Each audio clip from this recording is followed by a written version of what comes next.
At Muriwai Beach, the surf's pumping and keeping IRB driver Ash Matushka busy as he assists inexperienced surfers back to shore. It's starting to hump out there, Ash from Tower. Yeah. The guy on the red boogie board south moving quickly, so I think we should get onto it. Yeah, copy, I'll do it now. A boogie boarder who earlier refused help is now in serious trouble and tiring fast as rips drag him out to sea. This time Ash doesn't take no for an answer and pulls the boogie boarder in.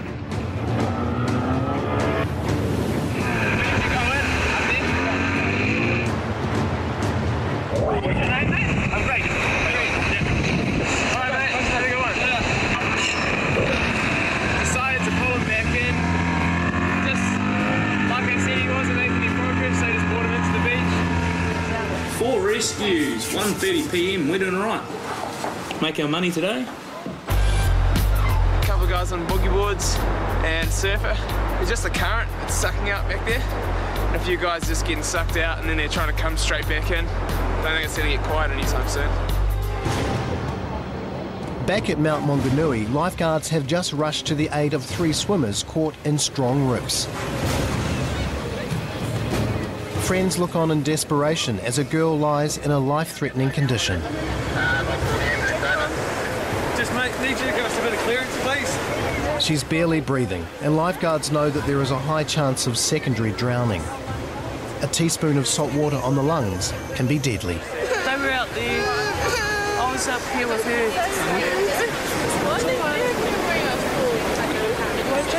Yeah, I got sucked out, but I was getting tired at the same time.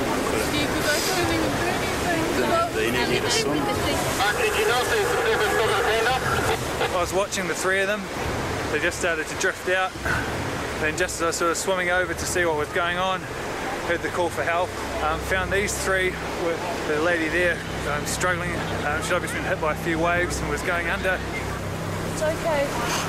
Just giving her a bit of oxygen to put her in the recovery position. Safety blanket over her just to keep a bit of warmth in her. And basically we'd probably wait for an ambulance to come down and just see what happens.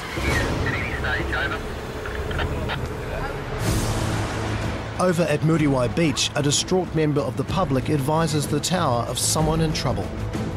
Where are you talking? I'm looking, I'm not seeing. Oh yeah. You go, Jules. You see? I don't see anything. What's happening, Jules? Talk to me. In trouble somewhere over there. She wasn't very... Support 1 from Muriwai Tower. Do you copy? Go ahead. Yeah, we've just had a report of someone in trouble out towards Flat Rock. Can you have a look, mate? All good, 5 from 5. Jet ski driver Luke Stockman immediately responds. Nobody is too sure just what has happened. Julia rushes to try and get more information from the distressed surfer.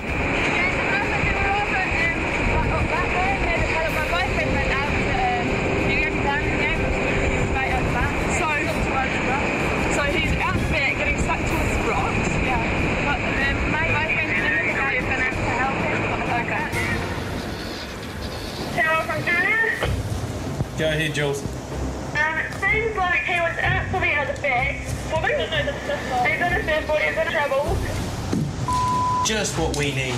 On the jet ski, Luke Stockman continues his search, but with little details of the missing person and so many people in the water, it makes for a difficult rescue. Getting very strong. Ridiculous driving out here at the moment. There's more bodies than there is water. Right.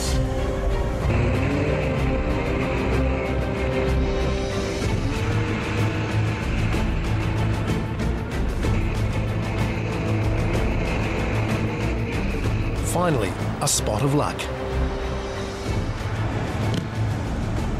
Yeah, Jules, Luke has someone on the jet ski at the moment, over.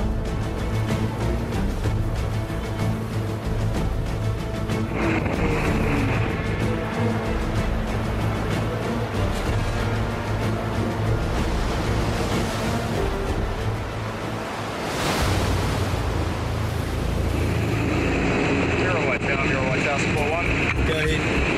Julia, sweet, get his details. Yeah, copy that, Jules. So we just had a bit of an incident. A lady came up to the tower, reported that a a friend of hers was in trouble out in the rip off Flat Rock. We've pulled them in with the jet ski, the RWC, and we're just collecting details now for the paperwork and having a chat to him and make sure he doesn't do it again. Hello from Julia. Yeah, mate. His name's Dan Tinkoff. Over. Yeah, you got a suburb and... Age late 30s, no suburb. He was keen to kind of go home. Over. What do you mean he doesn't have a suburb? Does he not live anywhere? Over. Hang on. Stand by. How do you not have a suburb?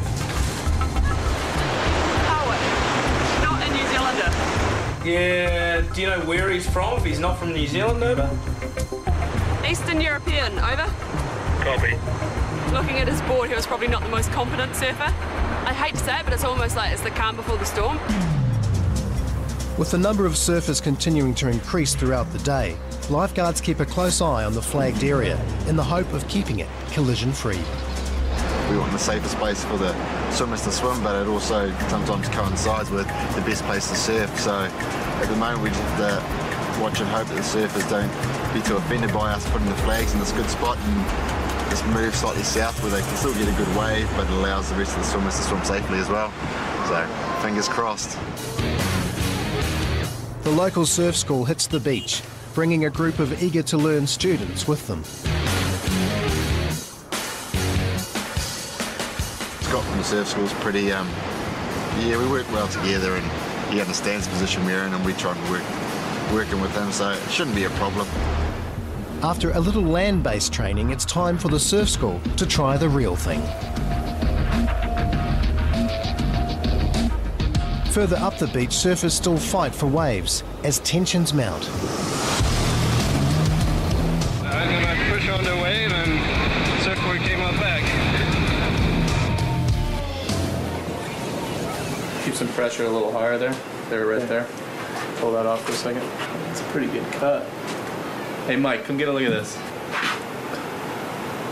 Pretty gruesome looking, but it's a tough place.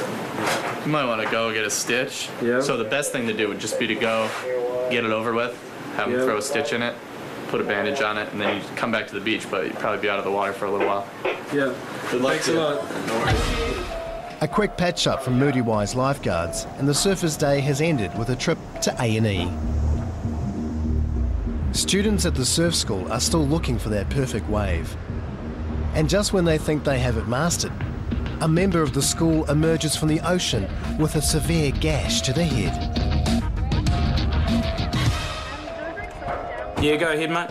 Yeah, it's a decent bleed. Put her in the back of that truck and just get her straight up to the club. Are you going to need an ambulance over? This big and it looks quite deep. All right.